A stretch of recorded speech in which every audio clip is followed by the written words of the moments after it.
A There's this pattern that I recently noticed about how people talk, how people just usually just any kind of content creators that you watch or your parents, the coworker that you always have small talks in your workplace, your professor, it could be like anyone, like you talk with them or listen to what they say long enough time and you kind of get to realize what kind of worldview that person has. It's not like you can, it takes a lot more time to put these ideas that you have about that person, how that person views the world, and their philosophy into words and explain it into words, like rationalize it. But you can kind of feel, you kind of expect. I feel like our brain already knows what they're gonna say if you ask this person about certain type of things, type of thing, and you get to see the pattern, and unironically, we tell each other, and we feel like we are this so complex creature, and so like we have so many things going on inside our head and outside physically in our world, in our own worlds, in our own lives. Like we are so complex and we have so many things going on. But unironically, like we it's so simple if you put yourself, if you split yourself into two and you view yourself, you become an observer of your own thoughts, and you try to look at yourself as if you're a another person, which is impossible. Obviously, we cannot split our ego, like our identity, like self, into two. Like we cannot actually do that. We can experience similar thing by meditating. Like Buddhism, in Buddhism, they talk a lot about, specifically a lot about keeping things in balance. I got into Buddhism before when I couldn't find the purpose in any kind of religions. I thought it was for me. It kind of wasn't. I'm gonna talk about it one in other videos, in one other video. But my point being, it's like we like you just perceive this world in your kind of way. You understand it like, okay, for example, if I talk about like how my day was, there was this, let's say, like I talk about like a friend of mine, a colleague of mine who kind of stressed me out, and there's always this, like even in this one friend group, there's always this one dude who gets bashed, not bashed, but like always gets all the, how do I say, gets mocked on some kind of like, he tried his best to socialize with others, with this friend group of his, and he just talked about himself and he's kind of past. But in that one group, I mean in friend group, like they use it against him. Not use it specifically, like they just do it out of whim, just because it sounds fun, and like it will elate the mood of the conversation. So it's their trauma, their personal trauma, and their personal stuff, things that they talked about, becomes a fuel of that conversation for that mood. And let's say I've talked about those kind of things, and you'll immediately, let's say I talk about similar, like about friendship dynamics and things like, oh, you shouldn't care about those things, you shouldn't, I feel like I shouldn't care about those people who don't want to hang out with me. Like I used to be this person who would reach out first, like never think about the kind of like, oh, he never reaches me out, he never texts me back. I mean, he never actually like texts me if I don't, so I'm not gonna text me either, kind of thing, bullshit. So like you listen to this person, you talk with this person for a couple of times or several times, long enough time, and you get to expect, you can expect, kind of predict what he's going to talk about when we are having a deep talk. And this is exactly what I found in my high school years and recently with my brother. We don't have any kind of deep talks, but even when the conversation's really shallow and you don't really talk about, I mean, deep talk really hasn't doesn't really have to be something like political things, or like, things that you cannot talk about outside your family or close friends. I think you can just goof, or you can just be a silly goose, or just talk about daily stuffs and still feel the kind of intimate um friendship or brotherhood with a person. And that's what I felt. Like, I kind of understand how this relationship between humans work lately, and what to expect. Instead of thinking it like pessimistically, I used to think that is human relation, like just socializing is such a like very cheap emotion just to stimulate your brain, just because we need each other.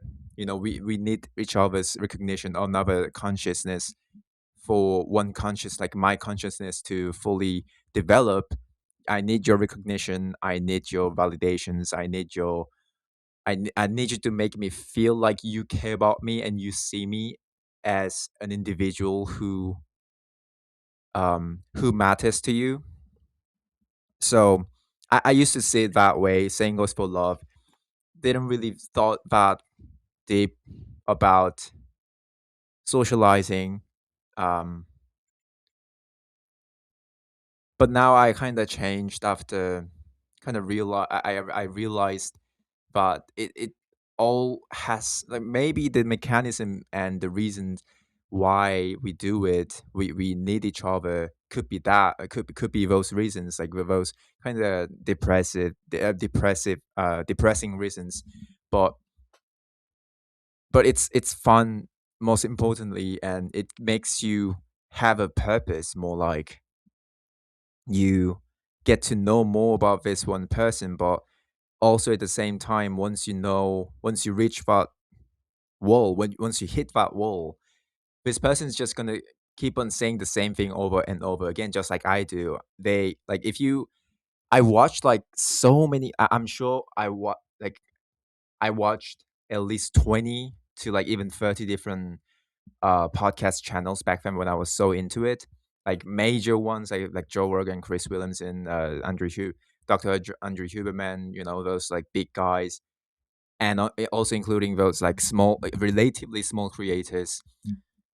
And one thing I realize is that, like, even when they are talking about completely different topics, one day they talk about sexuality of, like, I don't know, how feminine this Gen Z is, the kind of things that they push, the ideology that they push, the image that they try to like bring up to, I put on Gen Z men specifically.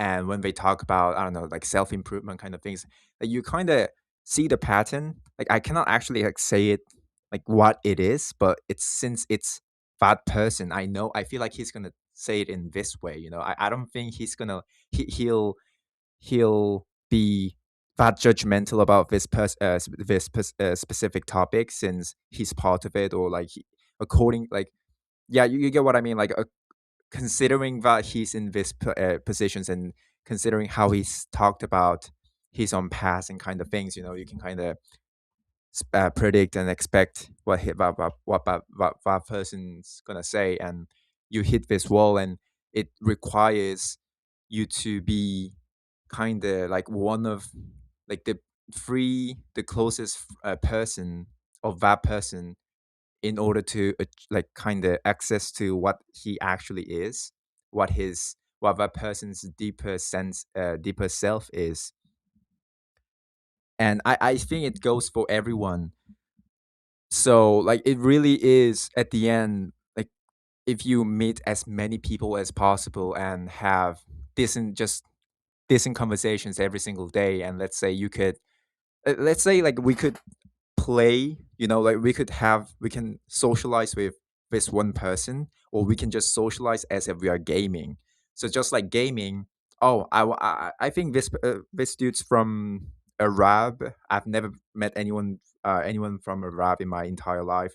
He speaks English and Arabic and Spanish, let's say, and he's a senior student in Korea, let's say in Korea at certain like some university, and like if I could, okay, I think he's interesting, and I would love to know more about him as a person, friendship.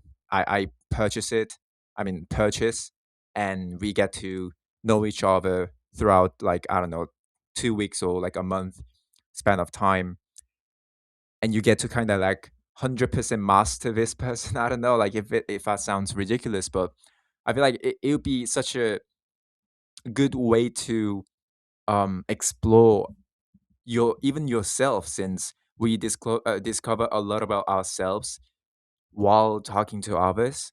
Like for example, me, it might sound crazy, but it like really feels like I'm talking with another person when I'm talking in front of a camera.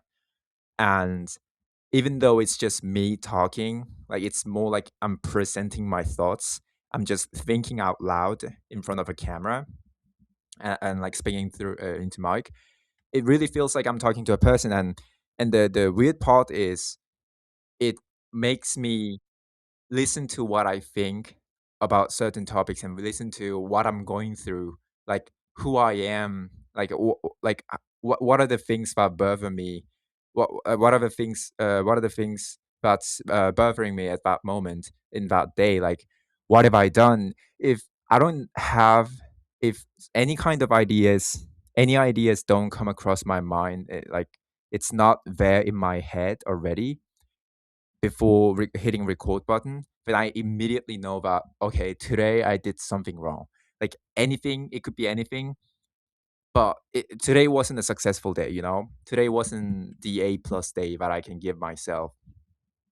So same goes for today. Like I seriously couldn't upload so many videos that I already recorded, and I came up with this kind of. I sidetracked a lot in this video as well, but so my point is I think socializing in general should be treated much watered down version, like friends. I know already like friends lost its meaning a lot, but I feel like there could be another. I mean, we say we call those close friends best friends, and it kind of has like hierarchy, like close friend, just friends, colleagues, acquaintances, and friends, just friends, somewhere between best friend, close friend, and the acquaintances. But I feel like after like knowing more people really would help, but knowing exactly when to kind of not feeling ignorant, but like I think I know this person well enough, and he has this kind of things going on, and I don't think I can ever get closer to this person, since like because of like some things like situations not meeting. So I think I should just let this person go and like try to make another friend, like just know more about other human, other people, let's say. So yeah, that's my thought about socializing. Thank you for watching.